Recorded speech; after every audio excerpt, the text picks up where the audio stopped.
Hi, my name's Sabrina and I'm new to the world of vlogging. I wanted to do a blog, but I'm a bit too lazy when it comes to writing. So I thought this would be a nice way of just getting myself out there and just discussing really topics that are important to me. So the kinds of things that I will be talking about are like family life, children, lifestyle, my passion for cooking and especially baking, and yeah, just see where it takes me really, and how you guys react as well. So I thought, excuse me, um, for my red nose and everything. At the moment, I've got a bit of a cold and I'm a bit run down, so I've come out in spots and stuff. So, but I didn't want to let that put me off, so I thought I'd still come on and do my first video. So, I thought I would start off by talking about my cleft lip, which, as you can see at the moment, is pretty red, especially here and here, as I said, because I've got a cold. So yeah, definitely that's one thing people with cleft lip will know, that when you have a cold it comes out even more, or it gets especially red around that area. So yeah, so I thought I'd discuss this topic because obviously I was born with a cleft lip, and I think, I don't know if people are more aware of it nowadays. I'd like to hope so. Obviously, I was born in the 80s, so it was quite a while ago.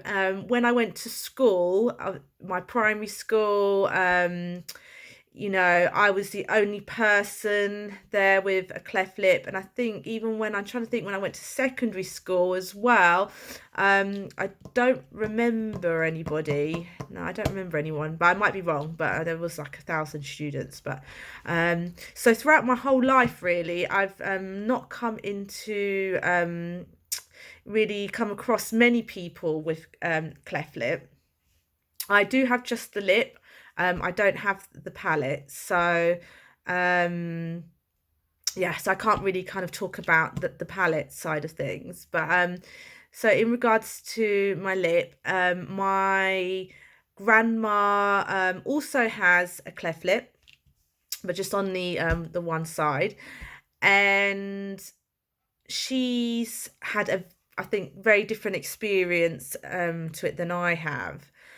Probably, bearing in mind she was born, quite a while ago. Bless her. She's in her 90s now, so she didn't get operated on for quite a while, and I think she was even going to school without, having her lip, you know, sorted out. So it was quite traumatic for her, especially, I suppose, back then.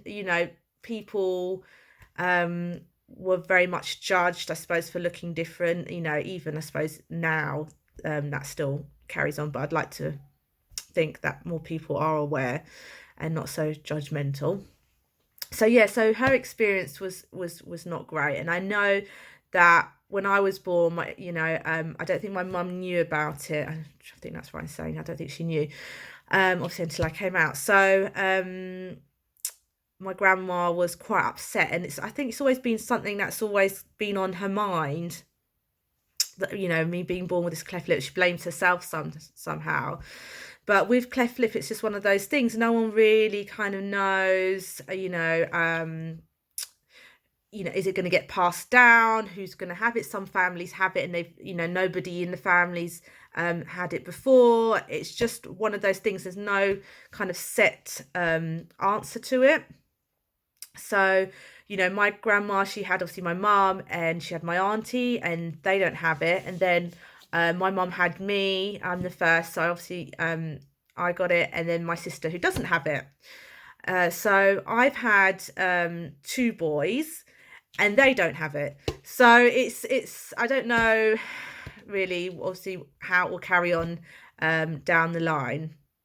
But I suppose it also depends on your partner as well, and whether they maybe have it in their family. I suppose that's might make a difference. But yeah, so just talking about personal experience, it's never been a huge deal for me. Obviously, I think going through maybe the teenage years, I think it's always tricky anyway. And sometimes I'd think, oh, it'd be so much easier if I didn't have my scars. Also, I suppose when you're thinking about dating as well, and that was again on my mind, is someone going to be able to look past my scars? So I think, this is probably quite a common thing with people with disfigurements and other issues, but it's hard. It's really hard being a teenager anyway. And I know this, this it's hard having scars on your face. It's definitely it's there, everyone can see them. The funny thing is, I often have people say to me, oh no, I never even noticed it. And I just sometimes I think I just laugh inside a little bit, because I think, are they just saying that, or um is that actually true? Because I can't believe they can't see them. But yeah, it's quite sweet in a way. I do have a little chuckle, yeah, inside when people say that to me. But yes, so another thing that I came across when I was a teenager. I mean, a couple of people at secondary school would ask me what it was, what those marks on your face. And I just answered the question. I'm happy to answer any questions. But luckily, it wasn't anything. I didn't, I wasn't bullied or anything like that. So I just want to, reassure people out there that, doesn't necessarily mean you're going to get bullied or anything like that. I think, you've got to try and probably remain. I don't know, it's hard for me to say. I mean, it's easy for me to say this now, but maybe saying that to my teenage self, try and remain as confident as you can about yourself. It's easier said than done. Now that I'm of a certain age, I'm not too bothered. I've come on. I'm not even. I've not got any makeup on, which most days I don't wear makeup. But obviously when I was a teenager, it was different. I did used to wear makeup every day.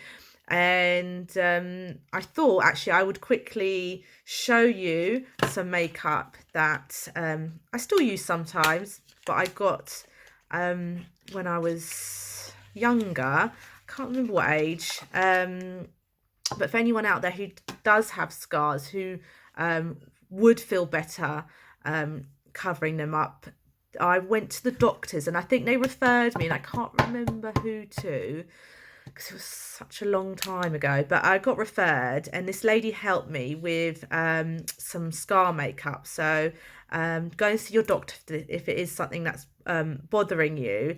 And I got this stuff called Dermacolor. I don't know if you can see that. And it's just like a camouflage cream, and you can get a powder as well. So once you put, it's quite thick. It's like, it is thick stuff. Yeah, it's like a really thick concealer.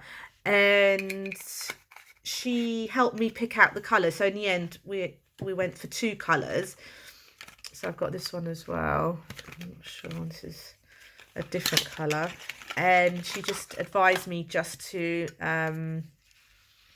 mix the 2 creams together and then use that. But it's so thick, I mean, I don't really get through a lot of it, to be honest. And then you apply that on top of the scars. Sometimes I even do it on my spots as well. And then you've got powder, and you can just pop the powder on top, and then you're ready to go. But yeah, I mean, it's not bad. It's probably, I don't know if there's better stuff out there, to be honest. I just haven't bothered to try anything else. Yeah, I mean, it's like I said, it's just quite thick, like a really thick kind of creamy concealer. And yeah, sometimes I just pop that on if I'm going out and I want to wear some makeup. So that's worked so quite well. If anyone out there is interested in that, I would go and see your doctor. So another thing that I had done when I think I was about 18, was my nose. So I got the rhinoplasty done. And I've also had a little bit of skin removed from one of the peaks. That was a very tiny operation. That was just to kind of even out like the peaks on your lip. Don't know what that bit's called when it goes up. But yeah, the major one was the rhinoplasty, and that was hard. I mean, when there's a lot of blood, I can't lie, there is a lot of blood, and a lot of bruising as well. So if you don't want to go out, I ended up going out because it was driving me mad staying indoors. But you do look like, you've had a punch to the face. The bruising obviously is all around here. You've got the bit like the it's called, I don't know what it's called, but the bit that's kind of like taped on just to keep your nose in place. And when you first have it done and obviously you go home, I think I ended up having to sleep upright for a little while, just because of the amount of blood that was coming out of my nose. So that was just, I had that done. What I had done, was just to have the tip pushed up a bit, and then there was a bump, and they just evened that out. But yeah, if you've got to be prepared, try and be prepared as possible, because it is a hard, recovery, because you're very bruised. It is sore. So just be aware of that, and also be aware that it's not perfect. Mine's not perfect. I'm actually left, you can't really see it, luckily, but I can feel it here with a little kind of ridge. It's not like a little dent, sorry. So yeah, it's like a small dent. So it's come out fine. It's okay. But yeah, just to let you know that obviously things do sometimes go wrong. Not that is, a major thing, but yeah, I've just been left with a little dent in my nose there. So yeah, so the next thing was when I had my children, and I a little while ago, quite a few years ago actually, I went, when I was, I can't remember how old, I went to have some genetic counselling, just to go through, I suppose, what could happen, when I have children, stuff like that. So the thing that stuck out for me was when I wanted to, start trying for a baby, that I would need to take a higher dose of folic acid. So when me and my husband decided a few years ago to try for our first child, I went to the doctor, and I think they ended up, I think it was 5 mg. I think that's the higher dose that I took. So I took that straight away, starting to try for a baby, and then up to, I can't remember what point in the pregnancy, and they tell you that just to go on to like pregnant care, I think it is. And I did exactly the same with my second child, but I got pregnant with him quicker, because my first one took 7 months, but the second one was only about, I think, a month or two. But like I said, both of them have not had a cleft lip or palate. So it's just I don't know, it's one of those things, because I'm on one of the cleft lip forums on Facebook, and that is a question that most of it is directed around babies and obviously babies going for their operations, and I think mothers obviously looking for some support on that subject. So I can't really help a lot with that. But another question is, if I have another child, are they likely to have cleft lip? And I think no one can really answer that question. So, but I just wanted to say, to anyone out there, for me personally, obviously everyone has a different experience, but for me, if I was talking back to like my teenage self, just to say, look, don't worry, things turn out okay in the end. If someone is not going to want you or like you because you have got scars, that says more about them than you. Because at the end of the day, it is what are scars? It's nothing. It's nothing about you as a person. That is just an appearance. And if people are that bothered by it, like I said, that says a lot more about them. And that is kind of where I'm at now. Obviously, I know I'm a lot older. I'm like 36 now. And, I'm just, like I said, when I was younger, I'd never go out without makeup on. And now I'm just not bothered at all, to be honest. And like I said, if anyone doesn't like it, it's their problem, not, it's not mine. So yeah, I'm hoping that might help somebody. But feel free, if you've got any questions or you want to ask me anything, do feel free to message me. I'd like to, if I can help anybody, then I'd like to do that. And yeah, and hopefully you like my future vlogs to come. But ciao for now.